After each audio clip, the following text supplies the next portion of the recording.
Hello boys. आज मैं आपको एक नया पाठ जो है प्रारंभ करने जा रहे हैं हम, जिसका नाम है सातत्य तथा अवकलनीयता, कॉन्टिन्यूटी एंड डिफरेंशियबिलिटी। तो पहले हम बात करेंगे किसकी? सातत्य की। सातत्य की परिभाषा बताने से पहले मैं उसके बारे में आपको जो है विस्तार से बताना चाहता हूँ। जैसे इस शब्द का अर्थ है सातत्य, कॉन्टिन्यूअस, कॉन्टिन्यूटी, यानी अगर इसके फलन का हम ग्राफ खींचे तो उसमें हम एक किनारे से अगर दूसरे किनारे जाना है तो बिना पेन उठाए अगर हम उसमें जा सकते हैं तो इसका मतलब क्या होगा कि वो संतत होगा। यानी एक छोर से दूसरे छोर पर जाने के लिए हमें पेन अगर उठानी नहीं पड़ती है तो इसका मतलब वो फलन संतत है। और अगर हमें एक जगह से एक छोर से दूसरे छोर जाने के लिए हमें अगर पेन उठानी पड़ती है तो इसका मतलब वो फलन जो है संतत नहीं है। तो इसके बारे में मैं आपको जो है एक दो उदाहरण आपको बताना चाहूँगा। देख लीजिए, यहाँ पर देख लीजिए, ये एक उदाहरण है, एक फलन है। यहाँ पर ये लिखा हुआ है यहाँ पर f(x) बराबर 1 यदि x is less than equal to 0 है। अगर x का मान 0 से कम है या 0 के बराबर है तो f(x) का मान कितना होगा? 1 होगा। और यदि x का मान 0 से यानी 0 से ज़्यादा होगा, x इज ग्रेटर देन 0, तो f(x) का मान 2 होगा। तो देख लीजिए, सबसे पहले इसके ये सातत्य की जांच करने के लिए सबसे पहले आपको ये देखना पड़ेगा कि जो ये फलन है ये आपका जो है परिभाषित है या अपरिभाषित है। जैसे परिभाषित शब्द का अर्थ मैंने आपको बताया था, पर अपरिभाषित शब्द माने जिसको हम जनरली गणित की भाषा में इनफाइनाइट कहते हैं कि यदि बट्टे में 0 आ जाए तो उसका मान जो है अपरिभाषित हो जाता है, यानी इनफाइनाइट हो जाता है। इनफाइनाइट कोई एक संख्या नहीं है तो वो अपरिभाषित है। तो देख लीजिए, यहाँ पर f(x) के दो मान हैं, 1 और 2 हैं, और दोनों जो है वास्तविक संख्याएं हैं। तो ये सबसे पहले तो ये फलन क्या है? आपका परिभाषित है। अब यहाँ पर देख लीजिए, इसका अगर हम ग्राफ खींचते हैं कि f(x) बराबर 1 if x is less than equal to 0, ये देख लीजिए, यहाँ पर इसका जो है हमने ये यहाँ पर इसका ग्राफ है, ये देखिए, ये यहाँ पर x बराबर 0 ये मूल बिंदु है, तो 0 पर y का मान जो है 1 है। ये देखिए, यहाँ पर 0 1 पॉइंट है। और f(x) इज, ये तो x बराबर ये 0 पर जो है उसका मान जो है ये क्या है? ये 1 है। और x इज लेस देन, ये देखो लेस मानी ये बाईं तरफ, देखो मूल बिंदु के बाईं तरफ x का मान जो है ये नेगेटिव होता है, दाहिनी तरफ जो है क्या होता है? इसका पॉजिटिव होता है। इस प्रकार से ये पॉजिटिव होता है। तो x इज लेस देन जो है 0, अगर 0 से कम हो जाए तो मानिए यहाँ बाईं तरफ, तो वहां पर भी उसका मान कितना है? 1 है। ये x बराबर 0 पर भी उसका मान ये 1 है। f(x) मानी y, क्या f(x) को y भी कहते हैं। तो अगर x का मान 0 है तो तब भी उसका मान जो है y का मान जो है यानी f(x) का मान 1 है। और अगर x का मान 0 से कम है तब भी f(x) का मान जो है कितना है? 1 है। इसलिए ये रेखा जो है बाईं तरफ जो है आपकी क्या है? ये x अक्ष के समांतर है। इसी प्रकार से दूसरा है, यदि x इज ग्रेटर देन 0, अब 0 से ज्यादा का मतलब है ये मूल बिंदु से दाहिनी तरफ। ये देखो, x का मान 0 से ज्यादा का मतलब देखो यहाँ अधिक होता है, 1 2 3 4 दाहिनी तरफ अधिक होता है। तो आपका f(x) का मान क्या है? ऐसी स्थिति में क्या है? आपका 2 है। तो देख लीजिए, ये दूसरी जो रेखा होगी ये इसके जो भी बिंदु यहाँ पर ग्रेटर देन टू 2 से ज्यादा जितने भी होंगे x के मान, उन सब के लिए y या f(x) का मान जो है 2 होगा। इसलिए ये y अक्ष की क्या हो गया? समांतर, ये x अक्ष के समांतर हो गया, लेकिन ये दाहिनी तरफ हो गया। देख लीजिए, ये यहाँ पर जो है इस पर देख लीजिए, हमने यहाँ पर देखो जो ये यहाँ पर 0 पे ये गोला देखो, ये यहाँ पर गोला जो है ये ये ऐसा वृत्त बना रखा है जिसके अंदर खाली है और यहाँ पर जो वृत्त बन रखा है इसके अंदर भरा हुआ है। इसका अर्थ हुआ कि इसमें ये शामिल है, ये जीरो। तो x is less than equal to zero के लिए आपका जो है ये होगी, और x is greater than zero के लिए ये होगी। तो अगर हम यहाँ से और यहाँ जाना चाहेंगे, देख लीजिए, तो क्या करेंगे, यहाँ से हम देखो इधर से चलेंगे, यहाँ पर जाएंगे। अब फिर देखो हमको 2 पर जाना पड़ेगा, तो हमको पेन उठा के जानी पड़ेगी। हम ऐसा नहीं जा सकते हैं क्योंकि ये बीच के मान कहीं नहीं है। हम ऐसा जा सकते हैं यहाँ से यहाँ पर, और यहाँ से पेन उठाएं। तो इसका अर्थ ये हुआ कि इस पर जो है जो फलन है वो संतत नहीं है। देखो संतत का मतलब मैं पहले ही बता चुका हूँ कि अगर हम पेन एक किनारे से दूसरे किनारे जाएं तो ऐसा जाएं। अब यहाँ से अब ऊपर जाना है, तो ऊपर जाने के लिए फिर हमको जो है यहाँ से पेन उठा के जो है यहाँ जाना पड़ेगा। तो ये जो है आपका ये फलन जो हमारा है कि एफ एक्स बराबर 1, x is less than equal to 0 और एफ एक्स बराबर 2, x इज ग्रेटर देन 0, ये फलन जो है क्या नहीं है, आपका संतत नहीं है। ठीक इसी प्रकार से एक दूसरा उदाहरण बता रहा हूं मैं यहाँ पर। देखिए इसी से मिलता जुलता उदाहरण है। एफ एक्स बराबर 1 है, यहाँ पर वही सवाल है। एफ एक्स बराबर 1 यदि x is not equal to 0, देखो यहाँ पर ये बदल गया, x is not equal to 0। x is not equal to 0 का मतलब क्या होता है आपका, x is not equal to 0 का मतलब है कि या तो x इज लेस देन 0 है या x इज ग्रेटर देन 0 है। तो लेस के लिए भी एक ही होगा, मानी अगर 1 से कम x के मान 1 से कम है तो तब भी उसका x के मान 0 से कम है तो उसका एफ एक्स का मान तब भी 1 ही होगा, और अगर 0 से अधिक है तो तब भी उसका मान 1 ही होगा। हाँ, x का मान जो है यदि 0 होता है तो वहां पर एफ एक्स का मान कितना है, 2 है। और इसका फिगर देख लीजिए, यहाँ पर देख लीजिए, ये है, यहाँ पर देखो ये x is not equal to 0, ये x बराबर 0 पर वो x is not equal to 0। अगर x का मान 0 नहीं है तो 0 नहीं है माने ये देखिए 0 नहीं, 0 तो ठीक मूल बिंदु पर है, 0 नहीं है का मतलब 0 से ज़्यादा है दाहिनी तरफ और 0 से कम है बाईं तरफ। तो उस स्थिति एफ एक्स यानी y का मान जो है आपका कितना होगा, y का मान होगा 1। तो देख लीजिए ये दाहिनी तरफ आ गया और ये बाईं तरफ आया। क्यों आया ये दाहिनी तरफ, ये मैंने आपको बता दिया। इसमें लिखा है x is not equal to 0, यानी x का मान 0 नहीं है तो क्या होगा, 0 से अधिक होगा। तो 0 से अधिक इधर है तो वहां पर एफ एक्स का मान 1 है, और 0 से कम है तो वहां पर एफ एक्स का मान जो है आपका तब भी 1 ही है। तो देखो पूरी एक लाइन आ गई है आपकी। और यदि एक्स का मान 0 है तो एफ एक्स का मान 2 है, तो ये सिर्फ एक बिंदु आया। तो यहाँ से देख लीजिए, अगर हम इससे एक किनारे से कहीं से भी जाना चाहते हैं तो देखो हमको 2 पे पहुँचने के लिए, यहाँ पर पहुँचने के लिए हमें क्या चाहिए, ये पेन उठानी पड़ेगी। देख लीजिए यहाँ से अगर कहीं से भी आप चलते हैं तो ये चलेंगे आप, और फिर 2 पे जाना है तो पेन उठानी पड़ेगी आपको यहाँ पर, ये y बराबर एफ एक्स बराबर 2 पर। यानी ये वाला फलन भी जो है आपका क्या नहीं है, आपका संतत नहीं है। तो अब हम इसकी परिभाषा के बारे में बताएंगे, सातत्य किसे कहते हैं। देखो, माना f वास्तविक संख्याओं के किसी उपसमुच्चय पर परिभाषित एक फलन है। f क्या है, वास्तविक संख्याओं यानी r के किसी उपसमुच्चय पर परिभाषित होना चाहिए। इसको मैंने कहा था कि जो फलन एफ एक्स है, एफ एक्स का मान जो है x के किसी भी मान के लिए क्या नहीं होना चाहिए, ये इनफाइनाइट नहीं होना चाहिए, यानी अपरिभाषित नहीं होना चाहिए। तो माना f वास्तविक संख्याओं के किसी उपसमुच्चय पर परिभाषित एक फलन है तथा f के प्रांत में एक बिंदु c है। f के प्रांत में हमने क्या ले लिया, f का जो डोमेन है, फलन है f, तो उसके डोमेन में एक बिंदु c है, तब फलन जो f है वो c पर संतत होता है। ये c पर जो है क्या होता है, संतत होता है यदि limit x tends to c, अगर आपकी लिमिट है x टेंड्स टू c, पिछले साल भी आपने लिमिट के बारे में विस्तार से पढ़ा था, वो सीमा और अवकलज वाले पार्ट में कक्षा 11 में।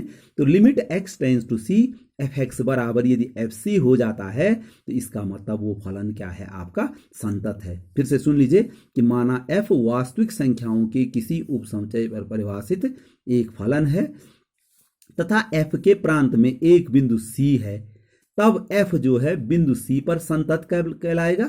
जब limit x tends to c ये fx बराबर क्या होता है, fc होता है। अब यहां पर देख लीजिए जरा, इस लिमिट के बारे में देख लीजिए, limit x tends to c। देखिए पिछले साल मैंने आपको जो है इसके बारे में बताइए, limit x tends to c यानी x किस ओर बढ़ रहा है, c, x का मान जो है c की ओर बढ़ रहा है। अब x का मान c की ओर दो प्रकार से बढ़ता है, देख लीजिए यहाँ पर मैं एक फिगर बना देता हूं। मान के चलो यहाँ पर जो है आपका ये है, ये पॉइंट है आपका x बराबर आपका c है। यहाँ पर x का मान जो है, जो मैंने बिंदु रखा है, अब जो है x का मान c की ओर दो प्रकार से बढ़ता है।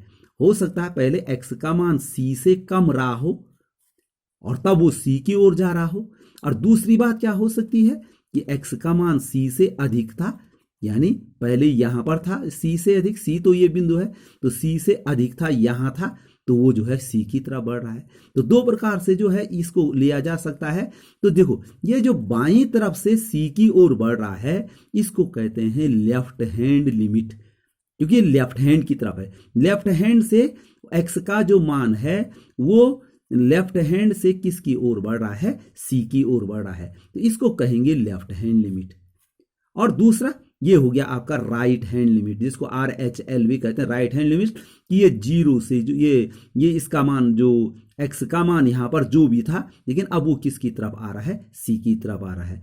तो जो लेफ्ट हैंड की तरफ है लेफ्ट हैंड लिमिट, और जो राइट हैंड की तरफ है वो राइट हैंड लिमिट। यानी जो limit x tends to c है उसमें दो लिमिट शामिल हैं, एक लेफ्ट हैंड लिमिट और ये एक राइट हैंड लिमिट। यानी मैंने लिमिट की बात परिभाषा फिर से मैं आपको यहाँ पर दूसरा चित्र बता रहा हूँ। ये c है, तो x का मान c की ओर दो प्रकार से जा सकता है, एक बाईं तरफ से ऐसे और एक दाहिनी तरफ से इधर c की तरफ जा रहा है, तो ये लेफ्ट हैंड लिमिट हो जाएगा, ये राइट हैंड लिमिट हो जाएगा। तो यहाँ पर मैंने ये लिखा हुआ है कि विस्तार से हम ये कह सकते हैं कि यदि LHL, देखो यहाँ पर मैंने आपको कह दिया कि ये इसमें दो लिमिट शामिल हैं। Limit x tends to c का मतलब हुआ इसमें एक लेफ्ट हैंड लिमिट और एक राइट हैंड लिमिट है। तो यदि ये तीन चीजें बराबर हो जाए, एक तो लेफ्ट हैंड लिमिट बराबर हो जाए, राइट हैंड लिमिट और बराबर FC हो जाए,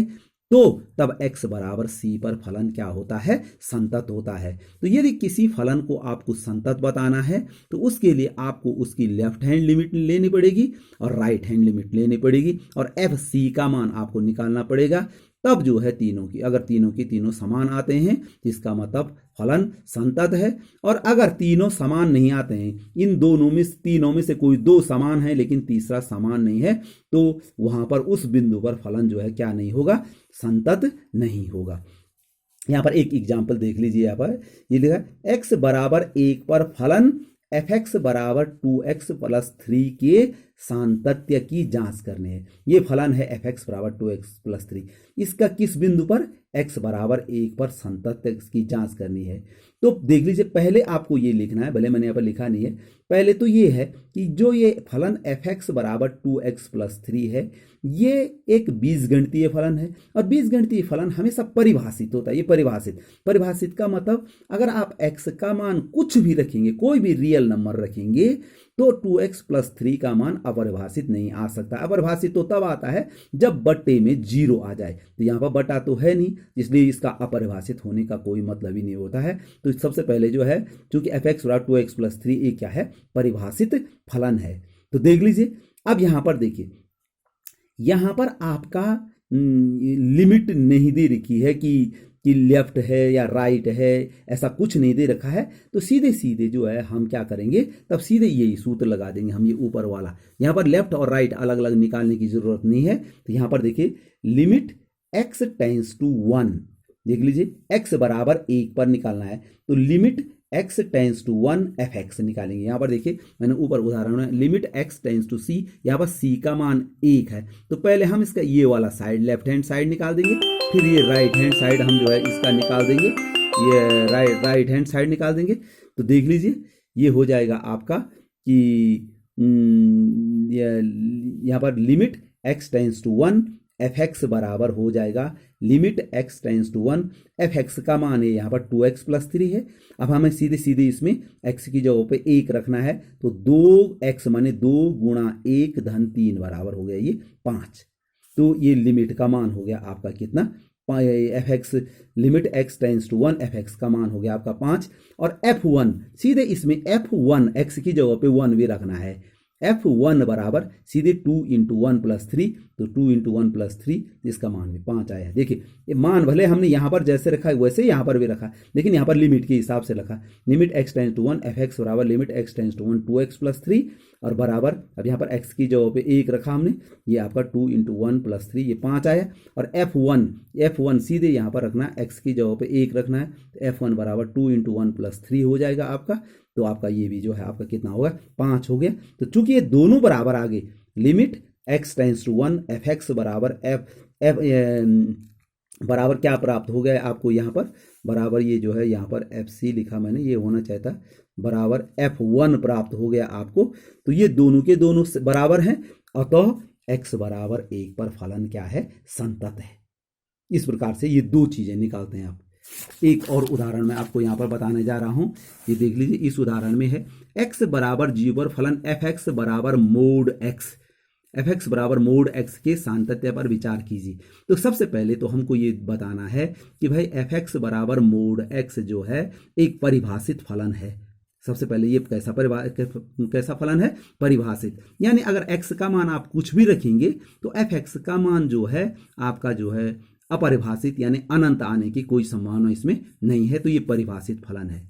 अब आपको जरा एक चीज देखना, वैसे तो सामान्य संख्याओं में मोड x का मान जो है धन संख्या रखी जाती है, लेकिन यहां पर जो होता है वो क्या होता है, एफ एक्स बराबर मोड x का मतलब होता है आपका मोड x के दो मान होंगे, एक होगा माइनस एक्स क्या होगा, if x is less than 0।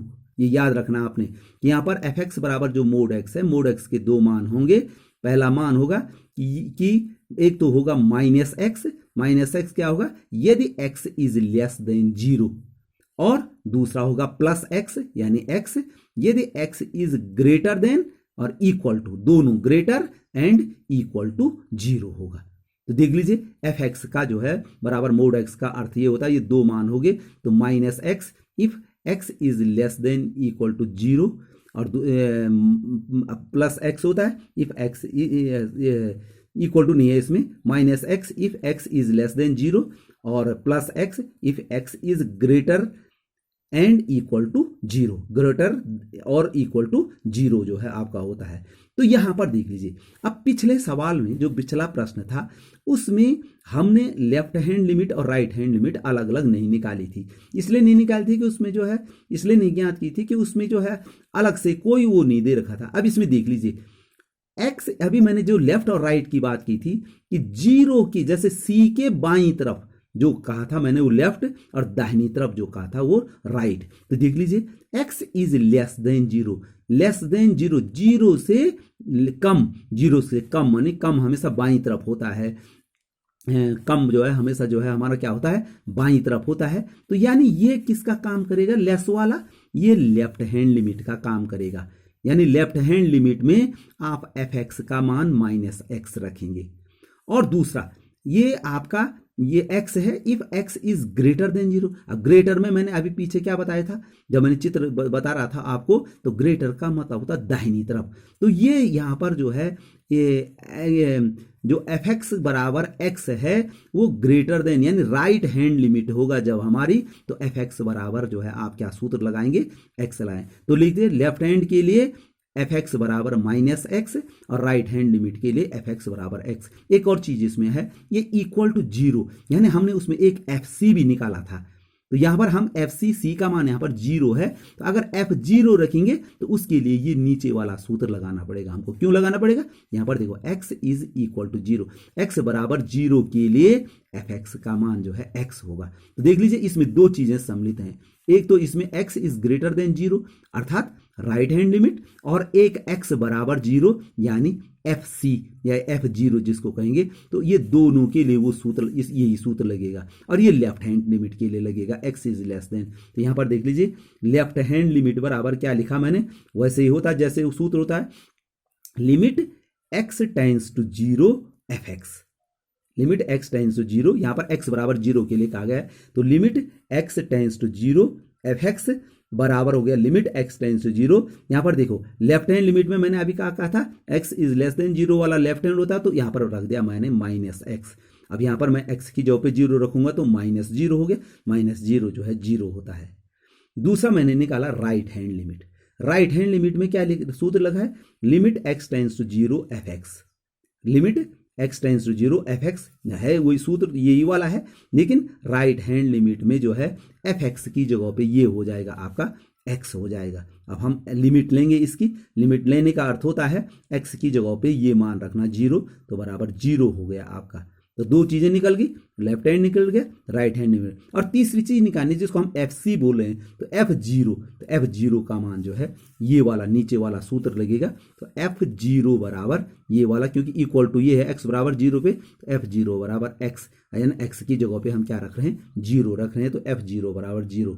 तो आप तीन चीजें देख रहे होंगे आपसे में, ये लेफ्ट हैंड लिमिट इसका मान भी 0 आया, राइट हैंड लिमिट वो भी 0 आया, और F0 का मान भी 0 आया आपका। तो आप देख रहे हैं तीनों समान हो गए। तो हमने यहाँ पर लिखा चूंकि left hand limit is equal to right hand limit is equal to F0, अतः x बराबर 0 पर फलन संतत है।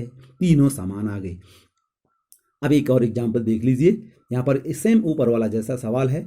एग्जाम्पल fx बराबर है आपका x³ + 3 if x is not equal to 0।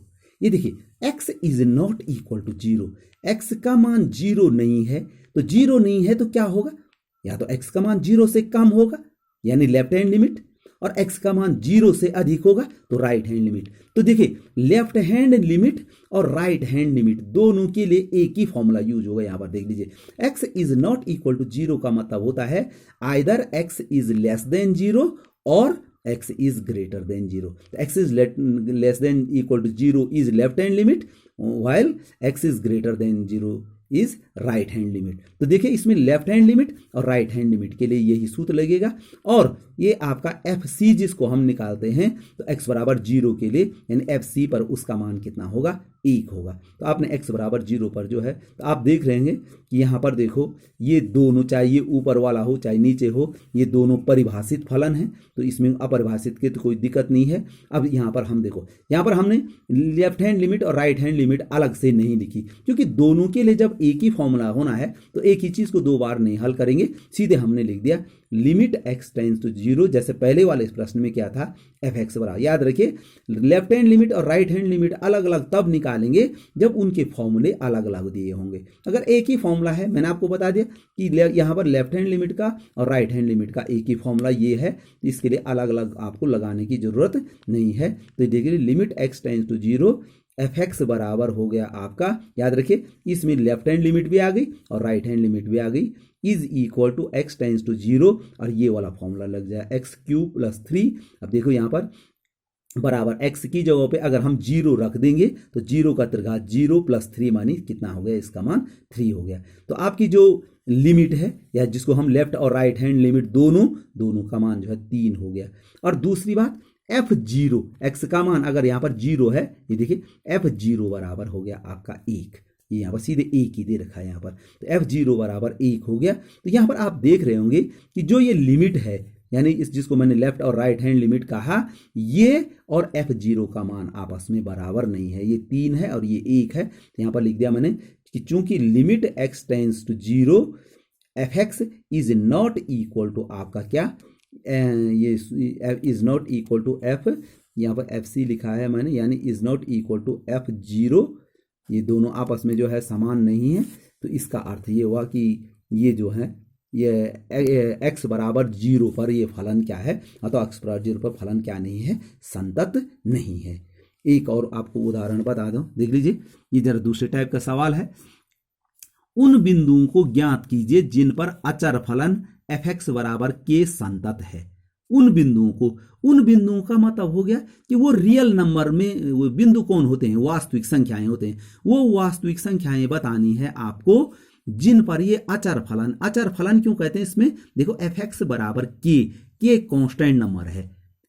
ये या देखो अचर इसलिए कहते हैं, जैसे हमने आपको जो है जब फलन की परिभाषा बताई थी तो देख लीजिए x का मान आप कुछ भी रखेंगे, x का मान जब फलन बता रहे थे संबंध और फलन में, तो x का मान आप कुछ भी रखेंगे fx का मान हमेशा k आएगा, क्योंकि इसमें x तो है ही नहीं। जब इसमें x ही नहीं है तो x के मान का इस पर क्या प्रभाव पड़ना है, जैसे माना आप f1 भी रखेंगे तो अभी इसका मान k ही आएगा, क्योंकि यहाँ तो x है ही नहीं। तो जब यहाँ x है ही नहीं तो x का मान रखा ही नहीं जा सकता है। तो f1 बराबर भी k, f2 बराबर भी k, f3, तो अचर फलन इसलिए कहते हैं इसको। तो आपने वो बिंदु ज्ञात करने हैं जहाँ पर जो है ये फलन जो है क्या है आपका। तो यहाँ देख लीजिए, यहाँ पर मैंने लिखा है कि मान के चलो कि इस पर हम अब तक हमको बिंदु दे रखा, जैसे x बराबर 0 दे रखा था, x बराबर 1 दे रखा था, इसमें कोई बिंदु नहीं दे रखा है। तो हमने यहाँ पर मान लिया कि x बराबर माना एक बिंदु क्या लिया हमने अपनी तरफ से c लिया, x बराबर c बिलोंग्स टू r के लिए, यानी ये c कौन सा बिंदु है, बिलोंग्स टू r, यानी c एक वास्तविक संख्या कुछ भी हो सकती है वो। तो यहाँ पर लेते हो लिमिट ले लिया मैंने, लिमिट जैसे हम दो चीजें ले रहे थे तो यहाँ पर जो है लेफ्ट और राइट तो अलग अलग है नहीं कुछ, तो इसलिए हमने सीधे लिख दिया limit x tends to c fx बराबर हो गया limit x tends to c और fx का मान रख दिया k। अब देखो fx का मान, अब x का मान c रखना है तो भाई इसमें c है ही नहीं, तो ये सॉरी इसमें x है ही नहीं, तो कहाँ पर रखेंगे, इसलिए सीधे सीधे इसका मान क्या हो जाएगा, k हो जाएगा। यानी limit x tends to c बराबर fx बराबर limit x tends to c k बराबर k हो जाएगा। और fc अगर हम इसमें सीधे जो है इसमें fc रखते हैं तो तब भी उसका मान k ही होगा, क्योंकि x की जगह पे c रखना है, यहाँ x तो है नहीं तो उसका मान भी k ही होगा। तो आप दोनों में देख रहे होंगे कि ये और ये दोनों मान समान आए, यानी limit x tends to c fx बराबर आपका fc हो गया। और तो x फलन देखो हमने क्या ज्ञात करना था कि ये उन बिंदुओं को ज्ञात कीजिए, तो किस बिंदु पर, x बराबर c क्या चीज है, प्रत्येक वास्तविक संख्या, कोई भी वास्तविक संख्या c हो सकती है। तो x बराबर c यानी प्रत्येक वास्तविक संख्या के लिए संतत है, अर्थात वो बिंदु कौन है जिन पर ये फलन संतत है, सभी वास्तविक संख्याएं हैं वो। एक और एग्जाम्पल है यहाँ पर कि सिद्ध कीजिए कि वास्तविक संख्याओं के तत्समक फलन fx बराबर आइडेंटिटी वो है ये फंक्शन है, ये fx बराबर x प्रत्येक वास्तविक संख्या के लिए संतत है। तो ये देखो ये ऊपर वाला भी तो प्रत्येक वास्तविक संख्या के लिए संतत है, संतत आया। अब ये भी वैसे ही बताना है कि ये भी जो है यहाँ पर fx बराबर k था, वो आपका अचर फलन था, और ये क्या है आपका fx बराबर x यानी आइडेंटिटी फंक्शन है ये आपका। तो ये भी बताना है कि इस पर जो है ये क्या है आपका फलन क्या है, सभी वास्तविक संख्याओं के लिए ये संतत है। तो क्या करेंगे, सेम ऊपर की तरफ, क्योंकि इसमें भी कोई बिंदु नहीं दे रखा है तो हमने एक वास्तविक संख्या ली, सेम है सवाल x बराबर c बिलोंग्स टू r के लिए, यानी एक बिंदु लिया हमने x c, अब तक जैसे बिंदु दे रखे थे इसमें नहीं दे रखा था, x बराबर c बिलोंग्स टू r के लिए आपका हो जाएगा। देखो यहाँ पर लेफ्ट और राइट अलग अलग नहीं होंगी, सीधे limit x tends to c fx बराबर limit x tends to c x, तो ये बराबर x की जगह पर क्या रह जाएंगे, सीधे c रख जाए तो इसका मान c हो जाएगा। और सीधे सीधे fc दूसरी चीज हो जाएगी, fc रखेंगे तो fc बराबर सीधे c आ जाएगा। तो ये दोनों के दोनों आपस में बराबर हैं, तो limit x tends to c fx बराबर fc है। अतः फलन x बराबर c यानी प्रत्येक वास्तविक संख्या, ये c क्या लिया था हमने, एक देखो c बिलोंग्स टू r यानी कोई भी वास्तविक संख्या, तो प्रत्येक वास्तविक संख्या के लिए ये फलन आपका क्या है, ये फलन जो है आपका संतत है। तो आपको ध्यान देनी है कि लेफ्ट हैंड लिमिट और राइट हैंड लिमिट आप ऐसी जगहों पर ऐसी पे निकालेंगे जहां पर जो है उसके लिए दोनों के लिए अलग अलग सूत्र दे रखे होंगे। जैसे इसमें लेफ्ट हैंड लिमिट के लिए ये अलग है, राइट हैंड लिमिट के लिए ये अलग है, इसलिए हमने लेफ्ट हैंड लिमिट और राइट हैंड लिमिट जो है ये अलग अलग निकाला। और जिनमें आपका जो है लेफ्ट हैंड लिमिट और राइट हैंड लिमिट के लिए अलग अलग फॉर्मूले नहीं दे रखे हैं, उसमें सीधे limit x tends to c f x का मान निकालेंगे। तो अब तक जो मैंने आपको जो ये बताए, ये जो संतत्य की जो जांच की आपने कि संतत है या नहीं है, इसकी जांच जो है किस पे की आपने, एक निश्चित बिंदु पर की। निश्चित बिंदु का मतलब हुआ कि जैसे इसमें x बराबर 0 पर देखना था, इसमें आपका जो है ये x यहाँ पर भी जो है x बराबर 0 पे देखना था। इस सवाल में, इस प्रश्न में जो है आपने x बराबर जो है किस पर, एक पर जो है आपने जो है संतत्य की जांच की। यानी जितने प्रश्न आपने अब तक किए उनमें आपने देखा कि आपने एक निश्चित बिंदु पर सातत्य की जांच की। अब इससे आगे अगली वीडियो क्लिप में मैं आपको जो है क्या बताऊंगा कि किसी भी बिंदु पर सातत्य की जांच करनी, एक निश्चित बिंदु नहीं बल्कि प्रत्येक वो बिंदु ज्ञात करना है जहां पर संतत है या असंतत है। ओके।